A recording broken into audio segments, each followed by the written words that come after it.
Depolitizimi i administratës zgjedhore e kolegjit zgjedhor si dhe financimi i partive politike janë tre pikat e nxehta që mbajnë peng reformën zgjedhore, ndërsa palët pritet të takohen të martën në Këshillin Politik me pjesëmarrjen e opozitës jashtë parlamentare. Pas sakrificës së agjërimit në muajin e Ramazanit, sot besimtarët muslimanë të gjithë botën kremtojnë Fitr Bajramin. Pandemia COVID-19 ndryshoi edhe traditën e familjes në sheshet qendrore të qyteteve, pasi namazi u mbajt në xhami. Një biznesmeni në Tiranë ju vodhën rreth 25 milion lekë të reja nga dy persona që i kanë ndjekur të gjitha lëvizjet. Autorët u identifikuan nga kamerat e sigurisë, pasi morën paratë në bagazhin e makinës të parkuar në një qendër tregtare. Kristian Breshana ju ekzekutua me Kalashnikov teksa ishte duke shkuar në shtëpi, ndërsa autorët ende të pa identifikuar dogjën makinën. I kthyer 3 muaj më parë nga Belgjika, i riu ishte djali një mjeku të njohur në Vlorë. Në 24 orët e fundit janë shtuar 9 raste të reja me COVID-19 në Shqipëri. Në spitalin infektiv janë shtruar 15 pacient, 5 prej të cilëve janë në terapi intensive. Prestigjosja italiane e Corriere della Sera nënvisun se Shqipëria fitoi betejën ndaj COVID-19 pasi mori me njëherë masa izoluese dhe nuk e nënvlerësoi virusin siç bën shtetet e zhvilluara të Europës. Merë fund bojkoti i futbollistëve të Vllaznisë, të hënën ata do t'i kthehen stërvitjes, ndërsa kanë marrë garanci nga kryetaria e Bashkisë së Shkodrës se pagat për 3 muajt e prapambetur do të shtyhen.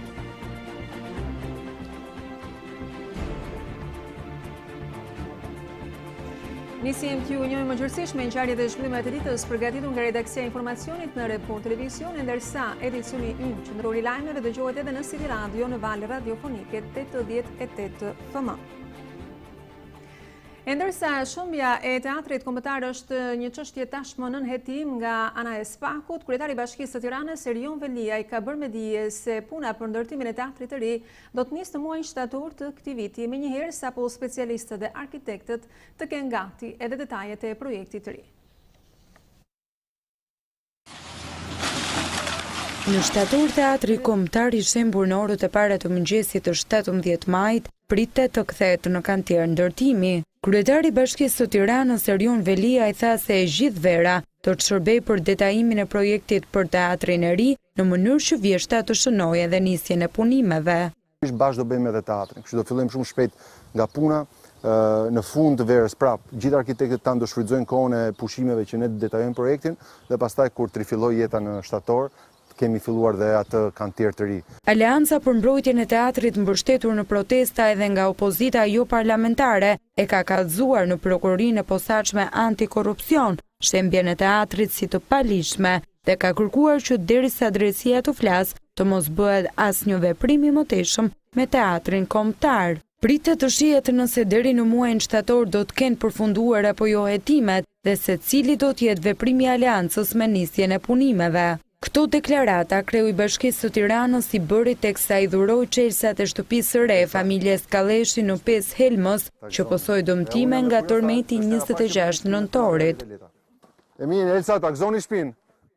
Jam sot shumë i lumtur që në një ditë të veçantë, në këtë fundjavë Bajramit, familja e Elsës dhe Eminit futen në shtëpinë e re me 4 fëmijë të tyre të mrekullueshëm.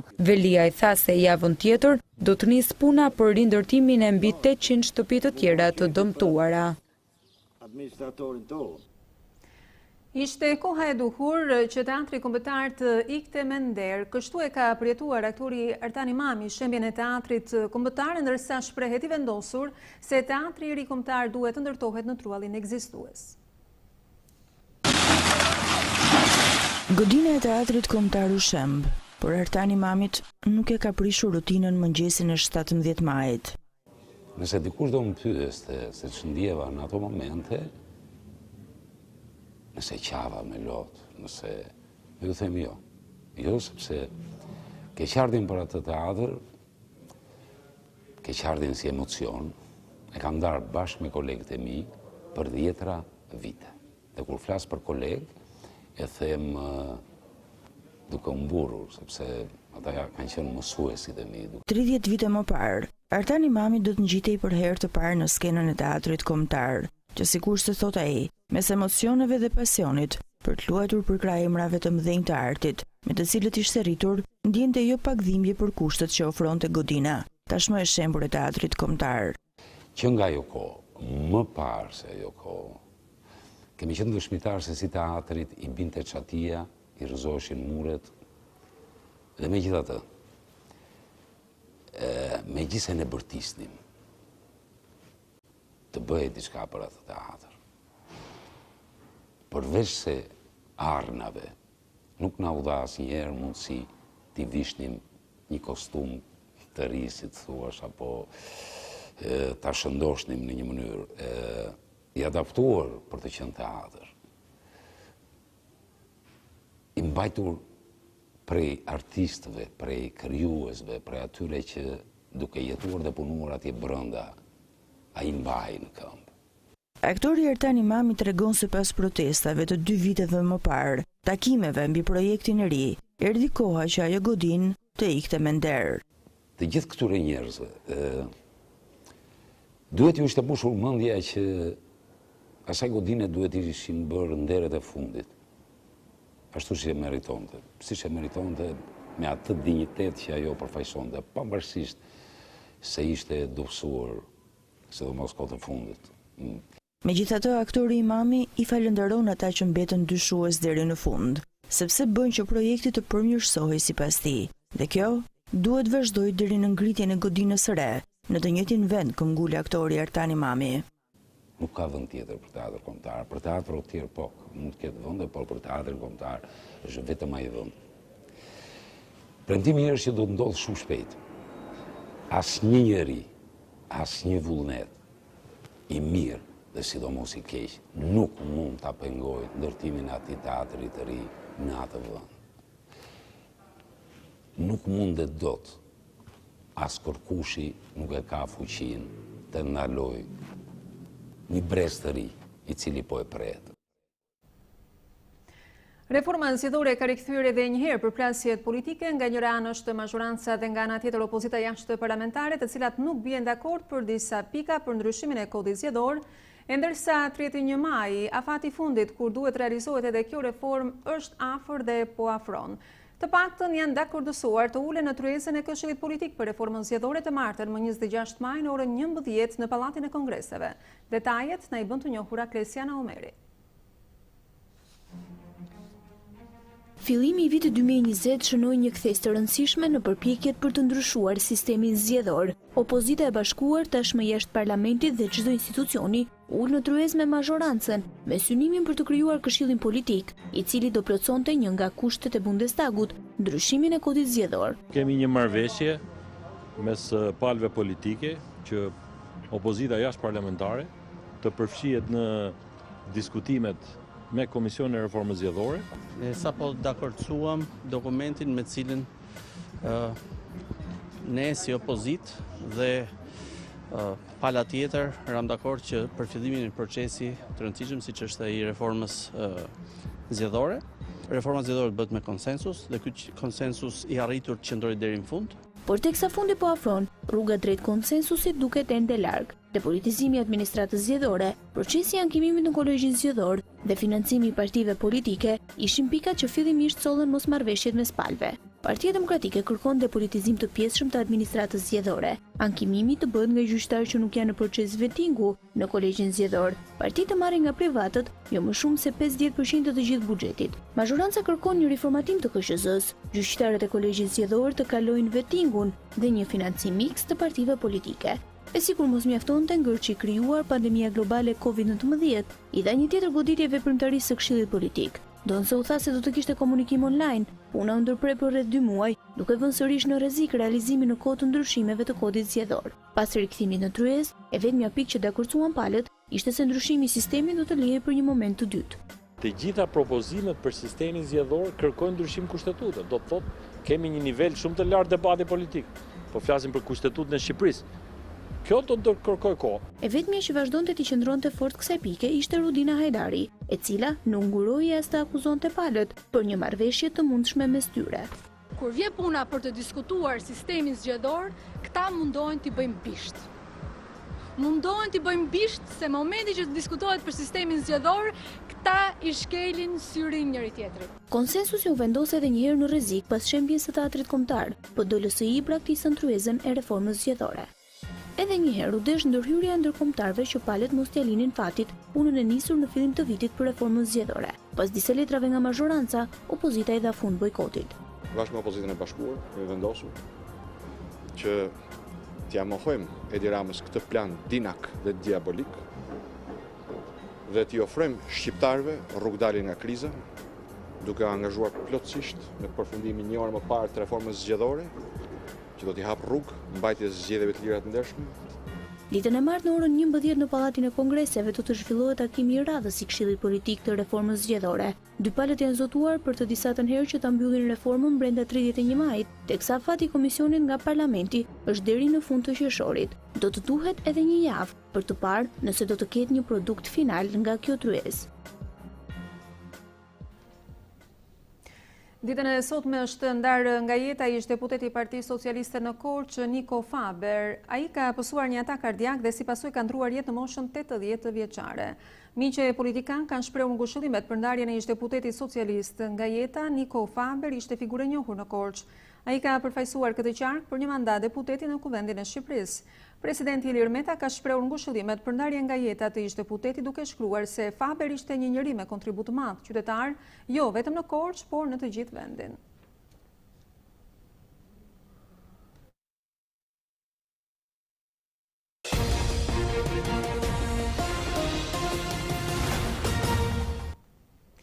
Pas një muaji të gjatë sakrificash, solidariteti, por edhe agjërimi, besimtarët musliman në mbar vendin tonë sot kanë kremtuar Fitër Bajramin, por ndryshe nga vitet e tjera, ata namazi nuk e kanë falur në bulevardin Dëshmorët e Kombit, por në xhamitë dhe faltoret e kryeqytetit, e ndërsa festa familjare ka kaluar në shtëpitë e tyre.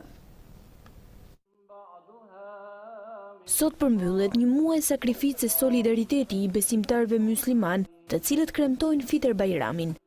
Allahu Akbar. Allahu Akbar.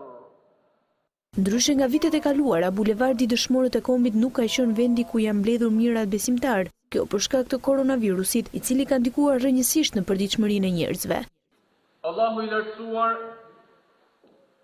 na urdhëroi dhe na obligoi që të rrugtonim gjatë 30 ditëve të këtij muaji, duke kaluar në përsprova, duke ka përcyer vështirësi, duke përjetuar një Ramazan krejt ndryshe nga Ramazanet e tjerë, dhe ja tashmë sot kemi arritur, kemi finalizuar një muaj me plot sakrifica, me plot vështirësi. Në kryeqytet falja namazit u bë te xhamia e Kokonozit, te pazari i ri, ku faljen e drejtoi kreu i komunitetit musliman Bujar Spahiu. Ta shohim festën e Fitër Bajramit si ditën e shpresave të reja, si ditën e të kujtuarit dhe solidaritetit me njëri tjetrin, si ditën e ripërtritjes së vllazërisë, miqësisë e dashurisë për njeriu. Të dashur vëllezër dhe motra, festat islame i gjallojnë më shumë besimtarët. Kjo shfaqet më tepër gjatë bajrameve, ku para se të lind dielli asaj dite buzëqeshje pushtojnë fytyrat e të gjithë njerëzve. Bajrami është një ditë gëzimi dhe plot hare. Prandaj përndet të kësaj dite të begat, përndet të kësaj dite feste, siç është dita e Fitër Bajramit, Allahu lëshoft në zemrat tona dashurinë, mirësinë dhe largoft nga zemrat tona urrëtitjen dhe mllëkin dhe smirën. E diela si pasojë e Covid-19 përkon me karantinën totale, ku të gjitha bizneset janë mbyllur. Megjithatë, kjo mas nuk ka prekur besimtarët, të cilët kanë qenë të shumë në xhamit kryesore të qyteteve. Redaksia Report TV dhe shqiptaria.com ju uron gjithë besimtarëve musliman gëzuar Fitër Bajramin. Edhe në qytetet e tjera të vendit, besimtarët musliman kanë falur namazin e Bajramit, por si gjithmonë jo në sheshe qendrore, por në xhamit dhe përreth qyteteve të tyre. E ndërsa ajo që ka rënë në sy në fakt është mungesa e respektimit të distancimit të detyrueshëm social. Është dita kur njerëzit duhet jenë më të bashkuar se kurrë, por jo këtë vit.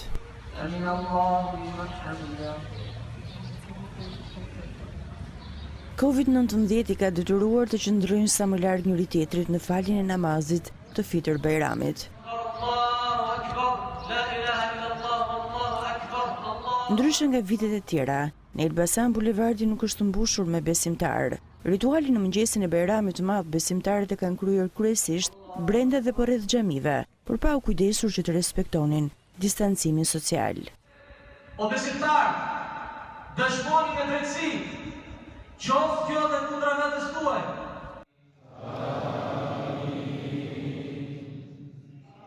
Në Durrës besimtarët u organizuan në sheshin përpara xhamisë së madhe në qendër të qytetit. Pandemia e koronavirusit nuk mundi t'i mbajë mbyllur.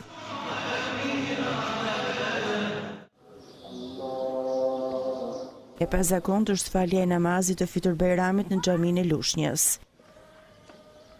Një muaj ku e gjithë bota e shijoi dhe e përjetoi atë ndryshe nga çka ishte mësuar. Allahumma amin. Bajrami është dita e lehtësimit të brengave, është dita e shpresave të reja, ndaj dhe besimtarët në Korçë nuk janë frenuar për të kremtuar ditën e fundit të muajit të Ramazanit. Ku ata lutën për mirësi, për paqe dhe që Zoti na japi vetëm mirësi dhe të na heqë çdo lloj sprove, siç ishte edhe sprova e situatës së virusit COVID-19. Në Berat, besimtarët muslimanë mblodhen në xhaminë e Plumbit, në qendër të qytetit. Nuk kanë munguar mesazhet simbol të kësaj dite, për t'u gjendur pranë të gjithëve atyre që kanë nevojë.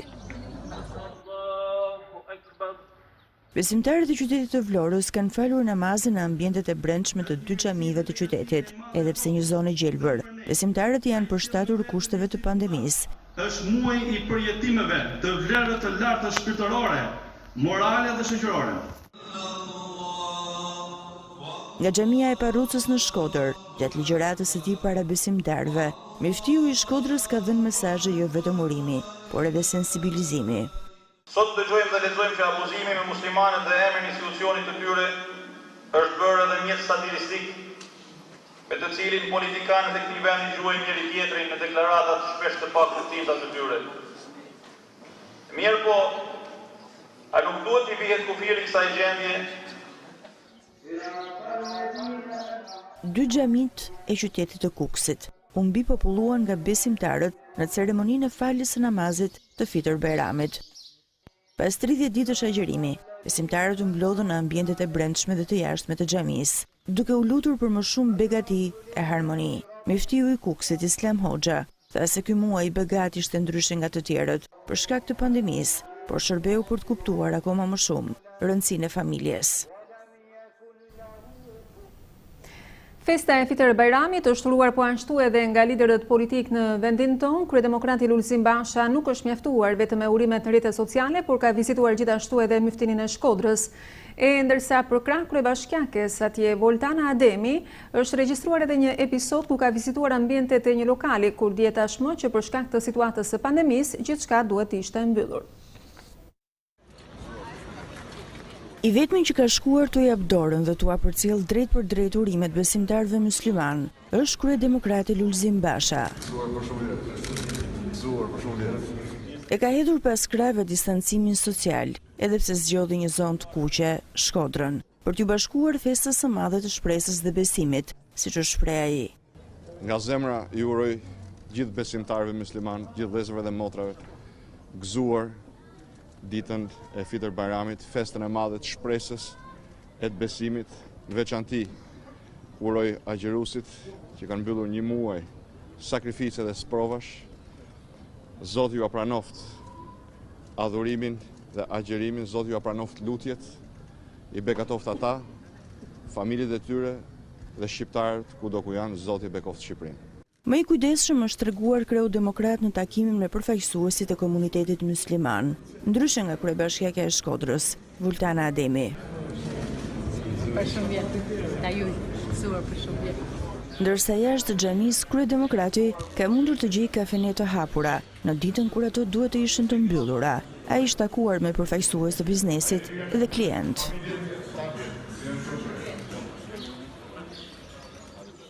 Pjesa tjetër e politikës kanë uruar nëpërmjet rrjeteve sociale. Presidenti Ilir Meta është kujdesur të nënvizojë ndër të tjera se Fitur Bajrami përcjell mesazhin e natyrshmërisë njerëzore, të paqes me veten, me njerëzit dhe universin në tërësi nëpërmjet vetprivimit ndaj egos dhe mposhtjes së kapriçeve abuzive. Ndërsa për kryetarin e kuvendit Gramus Ruçi, festa e Fitur Bajramit është në të njëjtën kohë festivali i besimit, dashurisë, shpresës dhe humanizmit. Sipas kryeparlamentarit, muaji i Ramazanit që sapo mbyll ishte një sakrificë fisnike brenda një dhimbje të madhe të heshtur njerëzore globale, të shkaktuar nga rreziku i koronavirusit. Me pamjet nga xhamia e namazgjas, kryeministri ka shpërndar urimin e tij për besimtarët musliman. Një ditë më parë ai njoftoi se është gati të vendosë çeljen e aktivitetit të tembujve nga java e ardhshme në të gjitha kufizimet përkatëse. Një mundësi reflektimi është kjo ditë për ambasadën e Shteteve të Bashkuara të Amerikës në Tiranë. Mesazh për besimtarët musliman ka dërguar edhe ambasadori i delegacionit të Bashkimit Evropian në Tiranë, Luigi Soreka. Paqe, shëndete, lumturi uron ai. Dhe pas tryezës ngrohtë familjare me rastin e Bajramit të Madh, besimtarët musliman nuk kanë dalë nga shtëpitë e tyre për të respektuar edhe situatën e pandemisë COVID-19, ndërsa siç tradita e do në fakt për të kryer edhe vizita tek të afërmit familjarët apo edhe tek miqtë e tyre. Ndërsa kjo e diel për Tiranën ka ofruar një tjetër kufizim lëvizjesh. Paradite në fakt kanë qenë të moshuarit, por edhe prindërit me fëmijët e tyre, të cilët kanë shfrytëzuar orët e liridaljes. Rruga dhe komunikimi virtual janë mënyrat e vetme për të uruar këtë vit Fitër Bajramin. Besimtarët nuk kanë mundësi të shkojnë në shtëpitë e njëri tjetrit të përqafohen e të shkëmbejnë dhurata. Pas 30 ditësh sakrificë, dreka e Bajramit të Madh do të kufizohet vetëm me familjarët. Vetëm në shtëpi do ta kalojmë ato rrobat e shtëpisë me çunin, me nusën. Unë vetë jam ortodokse. Bashortin e kam musliman. Kështu që i festoj të dyja festat. Dhe mirë është që festat festohen, s'ka asgjë të keqe. Sot si keni zgjedhur? Keni zgjedhur ta festoni, të shkoni për vizitë tek miqt apo i keni kufizuar për shkak të edhe situatës në cilën vendi ndodhet? S'ka vizita më tash, për një farë kohë. Në shtëpi me familjen. Vetëm me familjen. Vetëm me familjen. Burri, djali. Okej. Në distancë edhe djali tjetër me familje. Edhe mbesa e vogël që kam një mbesë të shkëlqyeshme. Çdo njeri ka qejf ta festojë në shtëpinë e vet. Aty e shijon në shtëpinë e vet. Njerëz të tjerë nuk pranojnë të vinë. Dhe që të vinë një gjallë botë asnjëri, as vllai, as motra, asnjëri, se do me feston në shtëpinë e vet. Se kështu ka qenë traditë gjithmonë, që kur janë të ndarë, janë të martuar, e feston të çdo njeri në shtëpinë e vet, dhe atëherë. E tash ajo gjë është po prapë. Shohim zonja që në rëgjë për drek. As fëmijët s'kam bërë vizita unë, kam këtu as më kanë ardhur as deri tani. Po të bësh vizita kush pranon njeri në brenda me gjithë burr. Kufizimet tashmë janë kthyer në normalitet për banorët e Tiranës. E diela 24 maj, ashtu si fundjava e kaluar, i përket të moshuarve dhe prindërve me fëmijë, por me kushtin që të mos shëtisin në zonën e liçenit artificial apo tek pedonalja. Edhe këtë fundjavë, prindrit me fëmijë dhe të moshuarit kanë shfrytzuar lulishtet dhe parqet e kryeqytetit për disa orë shëtitje. Masat kufizuese posaçërisht për fundjavën kanë ngjallur pa kënaqësi tek disa prej qytetarëve. Ditë shtune, ditë diele, gjithmonë në smur ka nga 10 nga 15 aty me koronavirus. Ditë jave dalin 2-1. Këto budalliqe që bën ai më sot. Kam budalliqe. Kujton se po gënjen popullin me këto budalliqe që bën. Nuk pranohet kjo. Na bën na 1 orë, na 2 orë të vinë vërdall. Duke qenë, leni më hape tamam siç është për të hapur. Boll me koronavirusin se na bajat, na bosi burrin se koronavirus. Do të ndalemi në një lajm të rrallë që na vjen nga Prizreni i Kosovës. Bëhet fjalë për një nën 110 vjeçare, e cila që prej moshës 8 vjeç nisi të agjironte muajin e shenjtë Ramazanit dhe për çdo vit ka falur namazin e Fitër Bajramit në xhamin e fshatit. Për këtë festë Xhemile Susuri, e moshuara që ndiqnin në këtë momente në ekran në këtë foto, nuk arriti të falej në xhamin e fshatit të saj në Zhurë për shkak të situatës nga koronavirusi. Përkundër moshës, e moshuare ende bën punime të dorës dhe ujit lulet në oborrin e shtëpisë. Ajo thotë se puna fizike e përfshirë edhe muajin e Ramazanit e ka bërë të jetë e shëndetshme. Xhemile Susuri ka lindur në vitin 1910 në Bele të Kuksit në Shqipëri dhe më vonë u martua në Zhurë të Prizrenit, ku edhe jeton akoma. I urojmë jetë gjatë.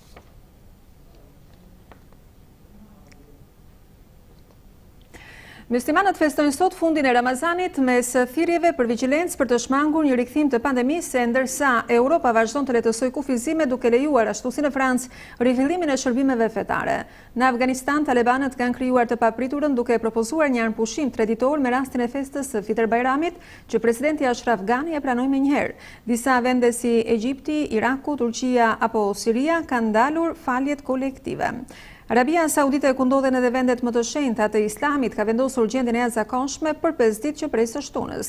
Irani është vendi më i prekur më shumë nga pandemia dhe u ka bërë thirrje qytetarëve të tij të shmangin udhëtimet gjatë Fitër Bajramit, që do të zhvillohet të hënën në këtë vend me shumicë sheite, ashtu si edhe për komunitetin sheit të Irakut.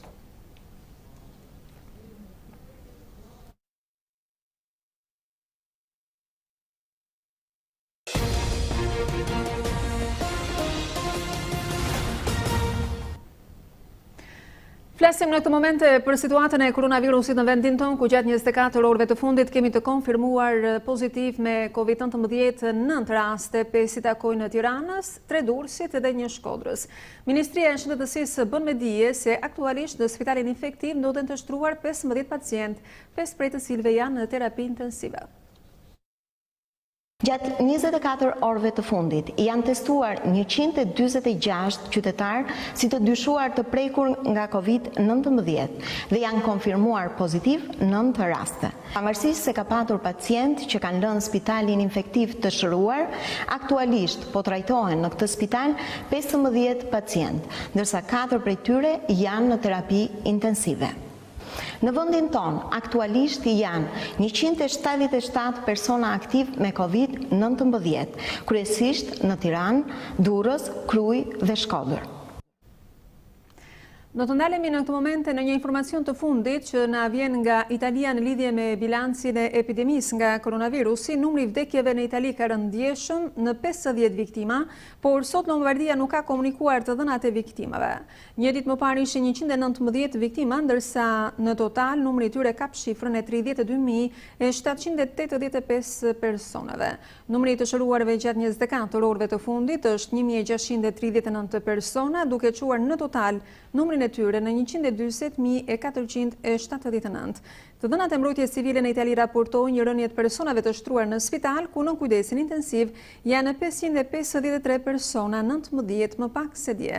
Numri i përgjithshëm i personave që kanë kontraktuar virusin që nga fillimi i epidemisë është 221.858, ndërsa rastet e reja me COVID-19 në 24 orë janë 531.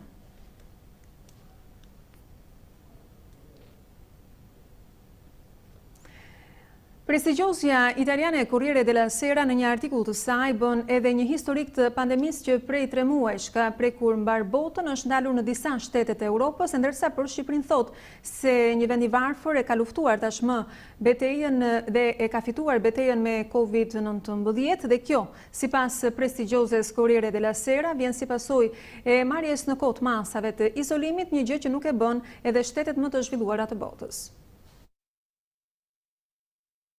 Pas 3 muajve të krizës shëndetësore COVID-19, të dhënat e grumbulluara fillojnë të na lejojnë të lexojmë historinë e pandemisë, ose të paktën pjesën e parë të saj. Kështu shkruan prestigjosja italiane Corriere della Sera, duke thënë se në Europë vendet që zakonisht konsiderohen më të dobta kanë fituar ndaj virusit, kanë fituar më pak të pasurit. Rumania, Bullgaria, Greqia, Shqipëria, Hungaria ose Slovakia kanë pasur në proporcion me popullsinë shumë më pak dhe shpesh më pak se 1/10 e vdekjeve të vendeve të Europës së pasur, si Franca, Gjermania, Zvicra, Suedia, Belgjika, Danimarka, Britania e Madhe. Kishin shumë më pak infeksione, ata arritën të kontrollojnë kurbën e epidemisë dhe ta përkulin atë më herët. Të dhënat, çështje fati, ndoshta, edhe kjo mund të jetë. Ndoshta më pak njerëz që mbartin virusin u transferuan në rajonet qendrore dhe lindore të Europës në javët vendimtare të janarit dhe të shkurtit. Por disa të dhëna sugjerojnë se ekziston edhe diçka tjetër. Ato vende ishin më modeste në sjelljen e tyre, sepse ishin më të vetëdijshme për bryshtësinë e sistemeve të tyre shëndetësore. Kjo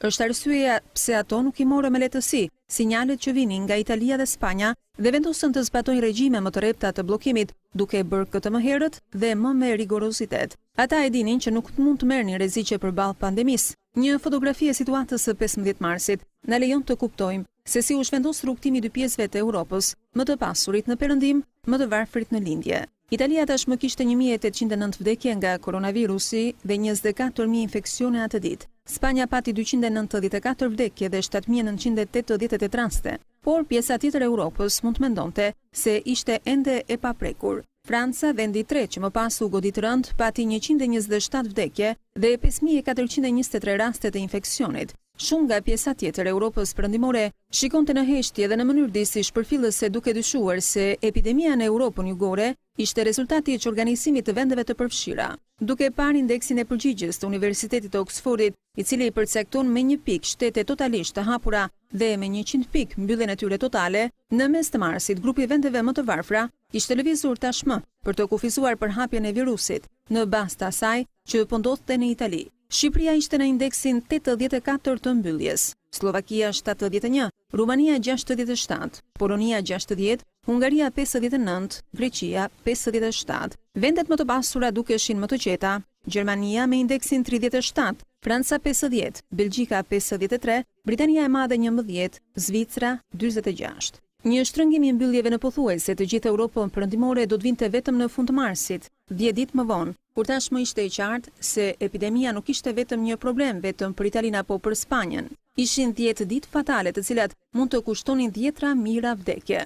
2 muaj gjysmë më vonë, të gjitha shenjat se në vlerësimi vendeve më të forta në Europë ka rezultuar në një kosto shumë të lartë për to dhe se përullësia e vendeve të varfra të Europës është shpërblyer. Kjo rrethani bëri këto vende më largpamëse dhe më pak të brishta. Sipas të dhënave të Worldometer, Shqipëria sot ka vetëm 11 vdekje për milion banor, ndërsa kemi pasur 536 vdekje për milion nga Britania e Madhe. Greqia ka 16 vdekje për milion banor, Belgjika 795. Slovakia 5 të vdekur, Franca 432, Zvicra 220 të vdekur, Rumania 60, Gjermania 99, ndërsa Polonia 60. Një pandemi dramatike nuk është sigurisht konteksti i përshtatshëm për teoritë moralizuese mbi vlerën e përullësisë dhe maturisë, si dhe të rreziqeve që sjell vetbesimi i tepërt. Por vetëdia për brishtësinë e tyre duket se u ka bërë vendeve fqinje si Shqipëria ose Greqia një shërbim të shkëlqyeshëm, përfundon Corriere della Sera.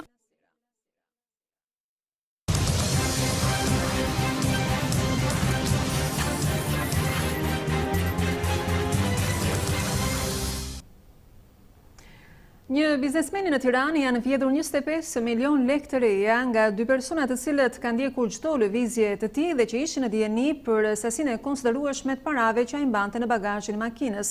Pasi ka ndaluar në një qendër tregtare, autorët janë vënë në veprim, kanë hapur bagazhin, kanë marrë përandej 25 milion lekë të rinj, por kamerat e sigurisë kanë fokusuar dhe policia ka bërë arrestimin e tyre menjëherë pas 2 ditësh. Një biznesmen me të shkuar kriminale lëviste me rreth 250 milion lekë të vjetra në makinë, teksa ka rënë prej vjedhjes kur sapo e ka parkuar automjetin Range Rover në një qendër tregtare në zonën e komunës së Parisit. Ishte vetë biznesmeni Flamur Behi, i cili denoncoi në polici se rreth orës 19 të 22 majit i vodhën 20 milion lekë të reja dhe 50.000 franga që i mbante në automjetin e tij. Efektivët e komisariatit numër 2, të cilët identifikuan autorët nga kamerat e sigurisë në qendrën tregtare, këtë të diel bën arrestimin e tyre në një operacion të koduar kombinacioni. Policia sekuestroi vetëm 17.5 milion lekë të reja dhe 50.000 franga, ndërsa mungonin 2.5 milion lekë të rinj. Donald Hoxha, 27 vjeç, dhe Gentian Kane, 44 vjeç, të dy me banim në Tiranë, u arrestuan në qytetin e Fierit. 27 vjeçari, sipas policisë, rezultoni dënuar më parë për prodhim dhe shitje të lëndëve narkotike, ndërsa 44 vjeçari i dënuar për vjedhje. 2 autorët kishin ndjekur të gjitha lëvizjet e biznesmenit dhe në momentin që ai është futur në qendrën tregtare, i kanë vjedhur shumën e parave në bagazhin e Range Roverit. Po kush është biznesmeni që ra prej vjedhjes? Flamur Behi është pronar i shumë fabrikave dhe bizneseve, ndër të cilat dhe një fabrikë cigaresh. Më saktësisht ai merret me import, eksport, tregtim cigaresh dhe artikuj të ndryshëm. Sa kaq Behi rezulton edhe pronari i kompanive të ndërtimit, që mund të përfitoj fonde publike dhe jo publike të objekteve shumë të rëndësishme, si rrugëve, urave, tuneleve e veprave të artit. Gjithashtu nga burimet e Report Televizion, mësohet se Behi është një person me precedent penal në fushën e narkotikëve, vjedhjeve dhe prostitucionit. Do të flasim në këtë momente për një ngjarje të rëndë regjistruar pak mas mesnatën e djeshme. 5 plumba në trup i kanë marrë jetën 25 vjeçarit Kristian Breshanaj, pikërisht në rrugicën ku ishte duke shkuar për në shtëpinë e tij. Nuk dihen ende autorët e këtij krimi të rëndë, ndërsa është gjetur e djegur makina e tyre me të cilën kanë kryer këtë vrasje, e brenda saj ka qenë edhe arma automatik Kalashnikov. Të dielën pak pas mesnate, qyteti i Vlorës u trondit nga ekzekutimi i një 25 vjeçari, i cili u qellua me breshëri Kallashnikovi pas një mundësi për të mbjetuar. Ngjarja e rëndë ndodhi tek uji i ftohtë në lagjen 10 Korriku, teksa i riu Kristian Breshanaj ishte duke shkuar në shtëpinë e tij.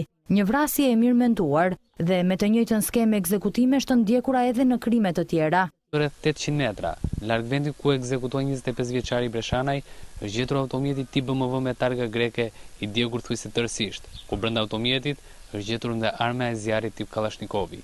Unë thash që ky zjarr mos është djeg në një shtëpi, nuk e di. Kur dola pasaj, pas gjithë policinë, të gjithë ata kujtë unë shkëta, nuk e di. Bile su trëm atroç mua betit se ishen për gjumë, she kupton.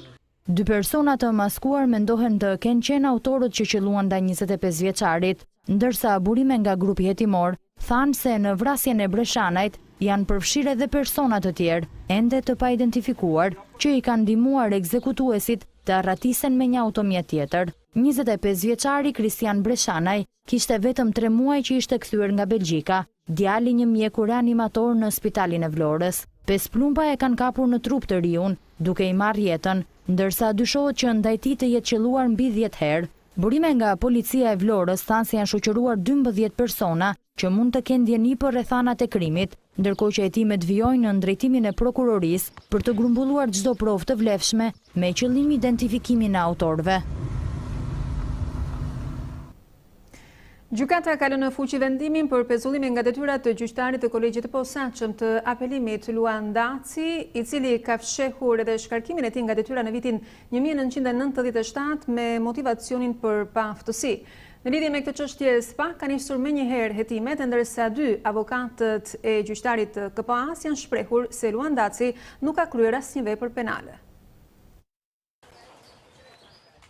Ndonë se gjykata vendosje ta lërë në fuqi vendimin për pezullimin nga detyra, antari KPA Luan Daci u paraqit të dielën në gjykatë. Kishte munguar seancën e kaluar duke paraqitur një raport 15 ditor. Megjithatë, Daci ka mbërritur në dyert e gjykatës, kjo pasi nëse nuk do të ishte i pranishëm, humbiste mundësia për të ankimuar vendimin e pezullimit. Shkak për pezullimin e tij nga detyra është bërë fshehja në formular e faktit se në vitin 1997 ai është shkarkuar për paaftësi. Por avokatët e tij thonë se Daci nuk ka kryer vepër penale, pasi nuk e kishte detyrim ta deklaronte këtë fakt. Para një gjyqtar që ka statusin e gjykatës kushtetuese nuk mund të pezullohet dhe është jashtë kritereve dhe këtë pezullim mund ta bëjë vetëm gjykata kushtetuese ose kolegji i pavarur i posaçëm i apelimit.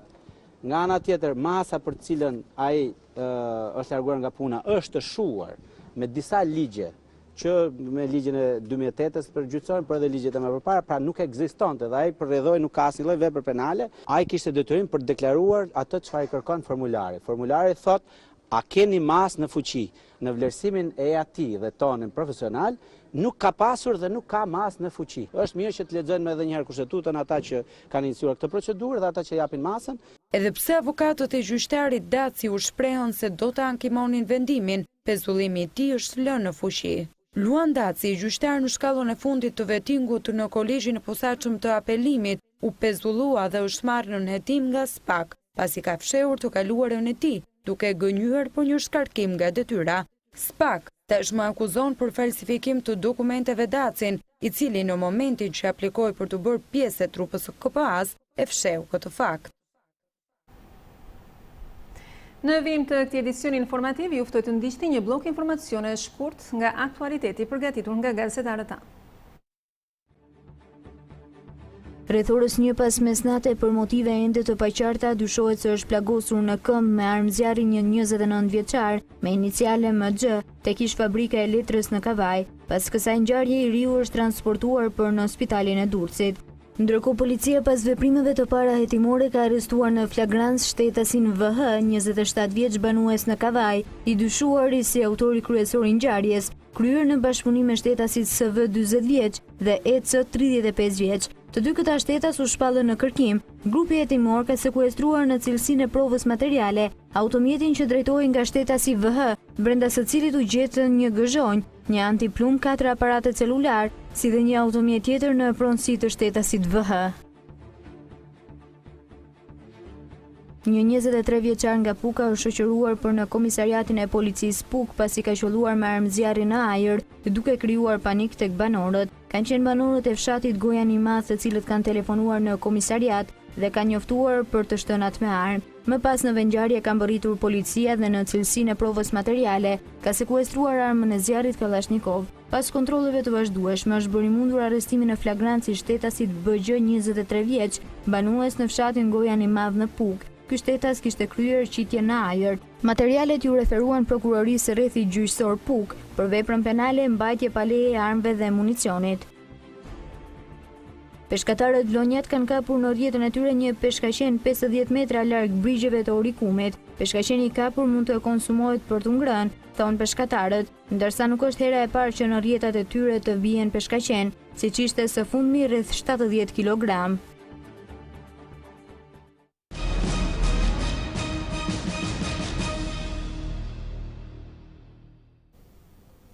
Ndalemi në këtë moment në një problematik që vjen nga banorët e rrugës Agim Stafa këtu në kryeqytet, të cilët ankohen për dëmtimin që ka pësuar rruga, segmenti rrugor pranë shkollës Kongresi Manastirit. Report Televizioni dha zë edhe shqetësimet të tyre për sistemimin e këtij segmenti, i cili është më problematik gjatë stinës së dimrit. Ditët e karantinës i kanë bërë banorët e një lagje në Tiranë të fokusohen më shumë në problemet e infrastrukturës rrugore.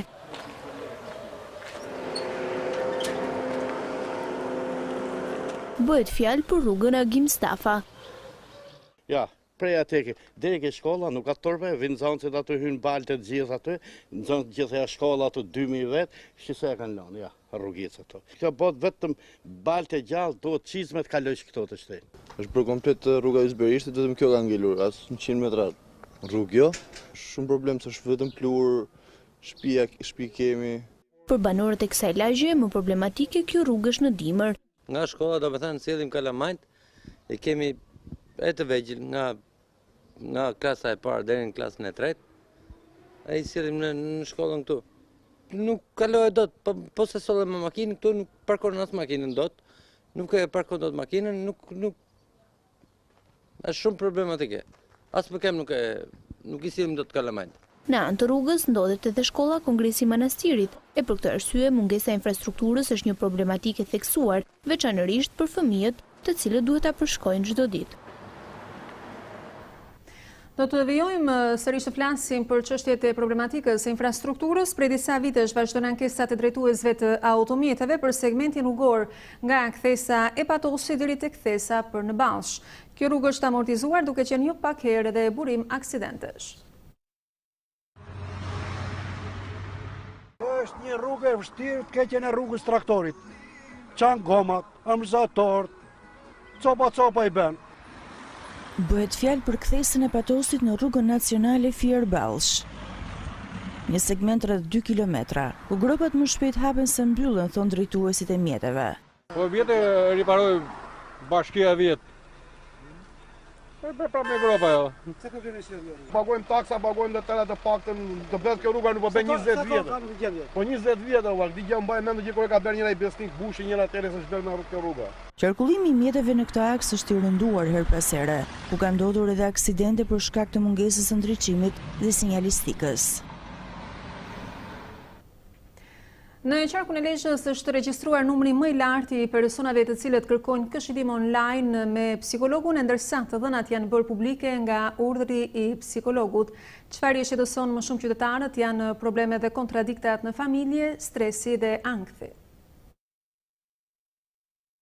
Të jetuarit në karantinë ka shkaktuar jo pak probleme psikologjike. Më të shqetësuarit kanë qenë banorët e qarkut Lezhë. Qarku i Lezhës ka marrë fluksin më të lartë telefonata, rreth 24%, e përkthymin telefonata 180 telefonata në shkallë kombëtare, duke lënë pas qarkun e Tiranës dhe qarkun e Durrësit. Të dhënat janë bërë publike nga urdhri i psikologut. Kërkesat më të shumta për këshillim kanë ardhur nga grup moshat 30 deri në 35 vjeç. Rreth 40% ka qenë ankthi akut, ataku i panikut, që edhe kjo lidhet sërish me pasojat e tërmetit dhe me periudhën e karantinimit. Rreth 10% kanë qenë marrëdhënie konfliktuale në familje, të cilat raportohen që kanë gjatë periudhës karantinimit janë shtuar, masën 10%. Pastaj pjesa tjetër ka qenë stres, ka qenë menaxhimi i sjelljes fëmijëve në pushtet e shtëpisë. Edhe adoleshentët e kanë përjetuar keq karantinën sipas psikologut Froku. Ai e lidh numrin e lartë të telefonatave në qarkun e Lezhës edhe me pasojat që la tërmeti 26 nëntorit të vitit 2019.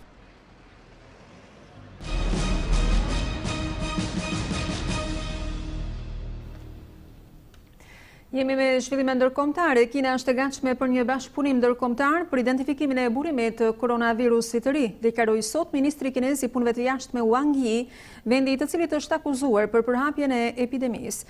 Një bashkëpunim i tillë do të duhet të mbahet larg nga çdo ndërhyrje politike, nënvizoi Wang në një konferencë për shtyp, duke akuzuar zyrtarët amerikan se po përpiqen të përhapin zëra për të stigmatizuar Kinën, ku Covid-19 u shfaq për herë të parë në fund të vitit kaluar.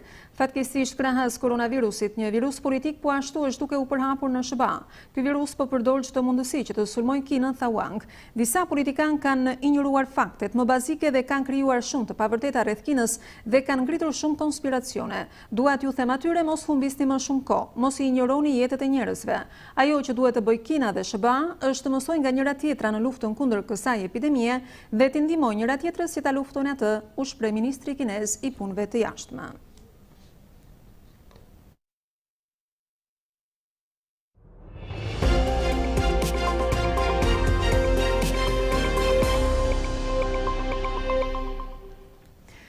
Jemi me një informacion sportiv. Pas një bojkoti 3 ditor, klubi i futbollit Vllaznis do të rikthehet në fushën e stërvitjes